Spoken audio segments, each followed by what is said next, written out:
Have you ever seen a husky husk and you just want to take him out like Ghostface? Well, in this Save the World loadout, I'm going to show you how to do that. Hello.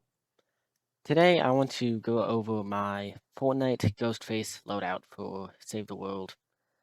This is my second time making this video. So, first of all, what weapons does Ghostface use? He uses his classic Buck 120 knife, he sometimes uses a pistol, and sometimes uses a shotgun. We will be incorporating these into the loadout. So, we're not gonna follow Ghostface to the letter. We're gonna use like the metaphorical spirit of Ghostface, use his attributes. He is stealthy, he is mortal, and uses mortal weapons. He's not some deity. He's not a slasher that's like invincible or anything.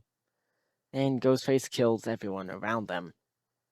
Now, the thing is, there was no stealth mechanic, so we can't really do stealth. No phone calls, or even knives in Save the World, so we're going to use alternatives to each of the following. And we're going to try to not be outlandish with them. So here is the loadout.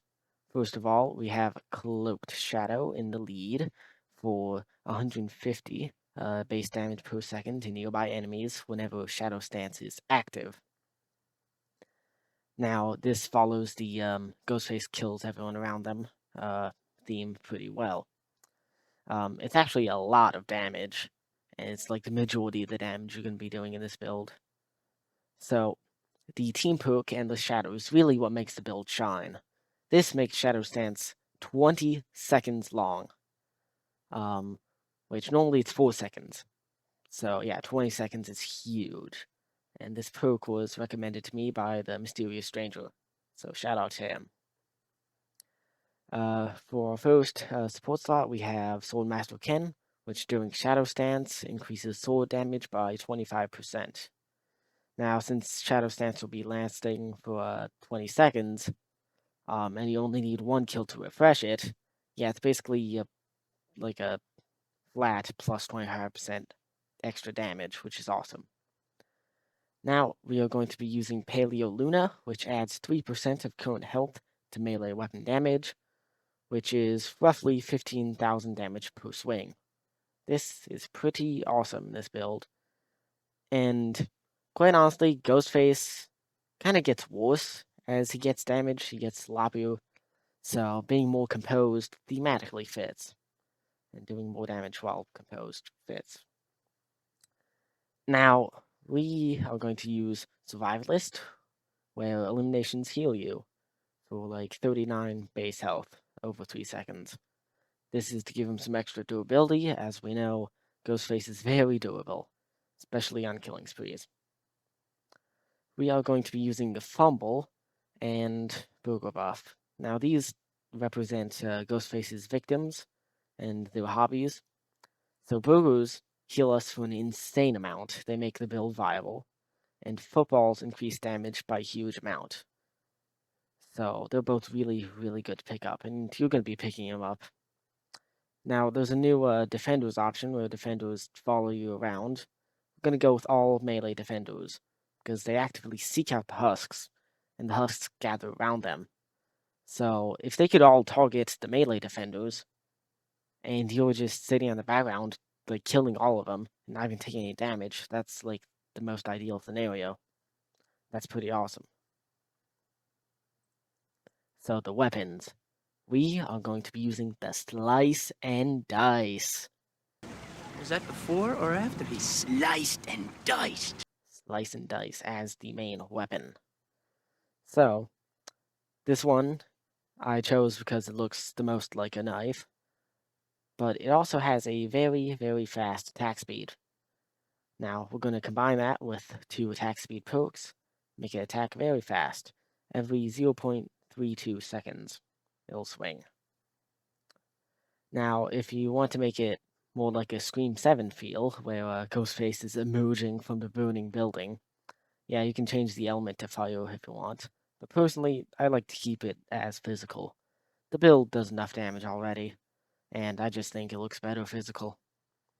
Now, a secondary weapon for Miss Monsters is the Ground Pounder. As we saw in Scream 6, the bodega scene, Ghostface is not above using a shotgun, and this one deals a massive amount of damage. It's probably the best shotgun in the game. Does very quickly. So, yeah, ground pounder. It's going to be used to target mist monsters or just enemies that have a hard time dying. So, yeah. For our utility slot, we have the Baron with triple movement speed. I'll go into this in just a second. Now, there's also an alternate variation you could use. So, if you're underleveled or just struggling with the build, please consider switching Paleo Luna with Deadly Blade Crash. And on the Slice and Dice, you can change the 2 times attack speed to 1 times critical rating and 1 critical damage. Now, in my testing, I found that the Corrupted Aura from Cloaked Shadow killed the husks too fast, and that it was kind of hard to get a kill every 20 seconds with a melee weapon because, the cloaked stance kind of ticks every second. So, while this build does deal more damage, it can also kind of screw you over because you won't be getting shadow stances often. But yeah, this is stronger than the regular build. It thematically fits as a Scream 1 build because, in Scream 1, he didn't really attack. Well, Ghostface didn't really attack many people that often. The strikes were more powerful back then.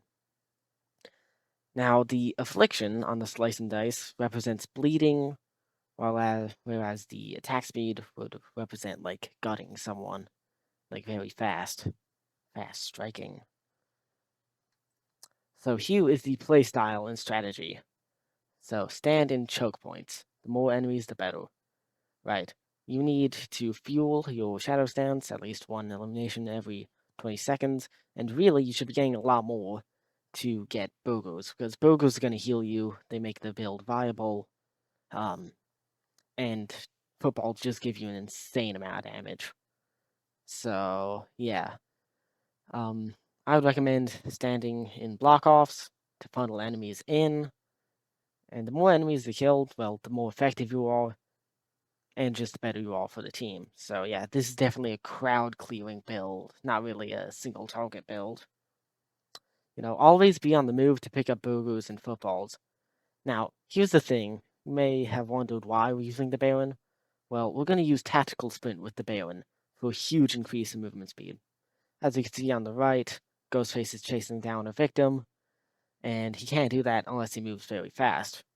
Now, if you constantly need to get kills to refresh your health and shadow stance, then yes, getting to an enemy quickly is very important. Now, the more people you kill, the more chance of healing and dealing even more damage. So, of course, make sure to target crowds and get at least 1 kill every 20 seconds. The gameplay of the build, as you can see, I killed that 1 Huskling to trigger my Corrupted Aura, and then I went on and I'm killing the rest.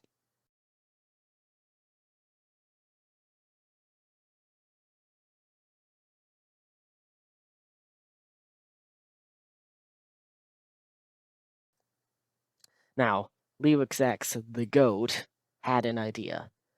You see this contraption on the right?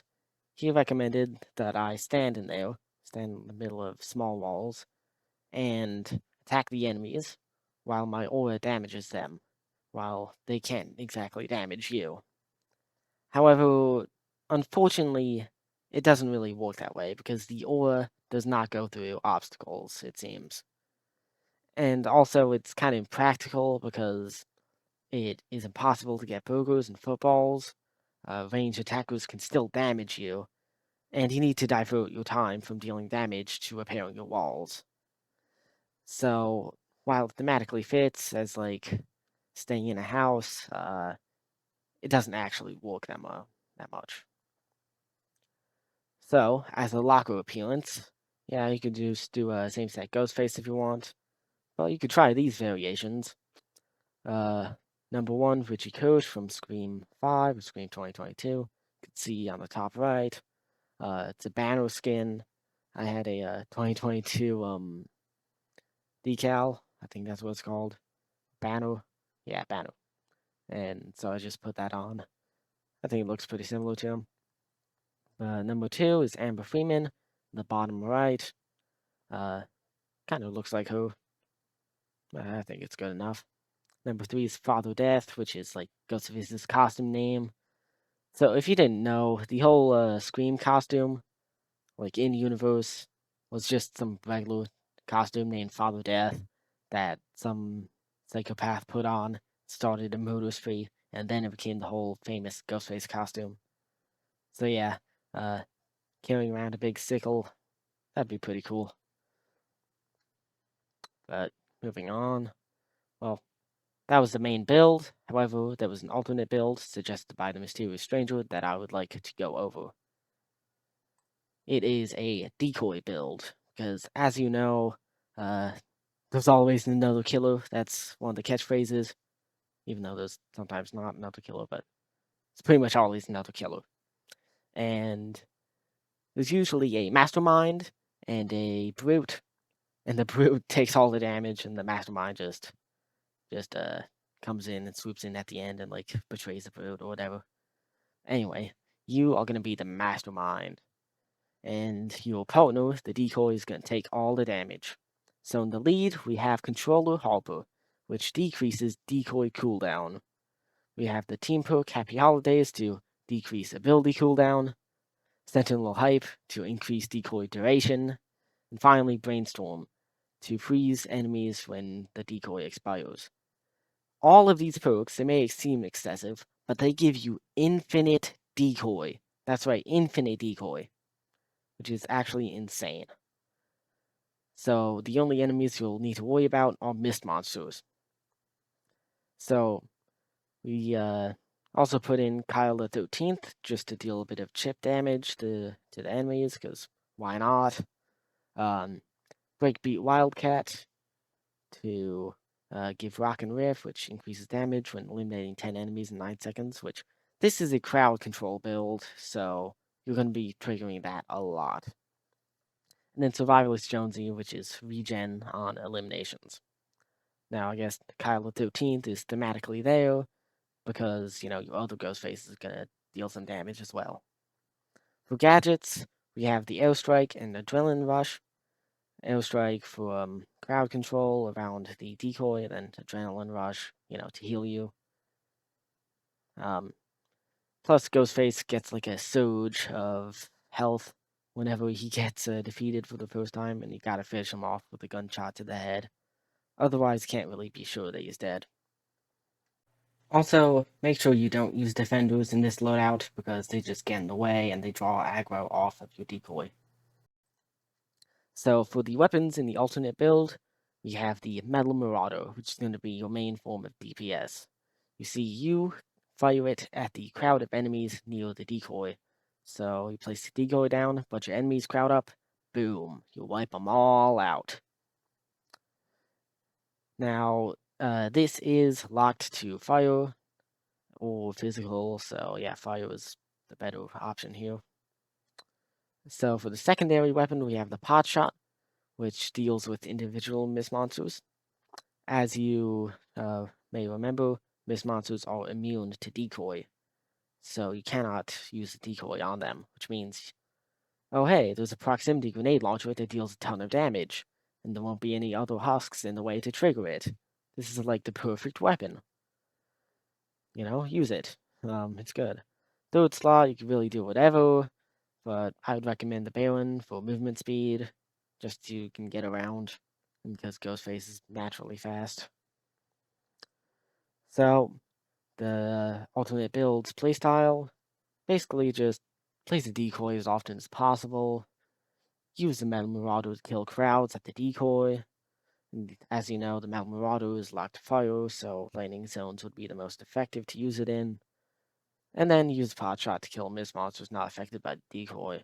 Here's some gameplay. Keep in mind that the frozen husks actually take a lot less damage from the Metal Marauder, but it's still wiping them out.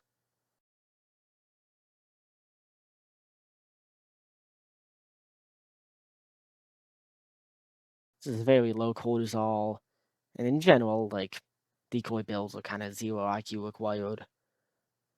It's pretty good. It's an effective build. So anyway, that about wraps it up. Um, Thank you very much for listening, and goodbye.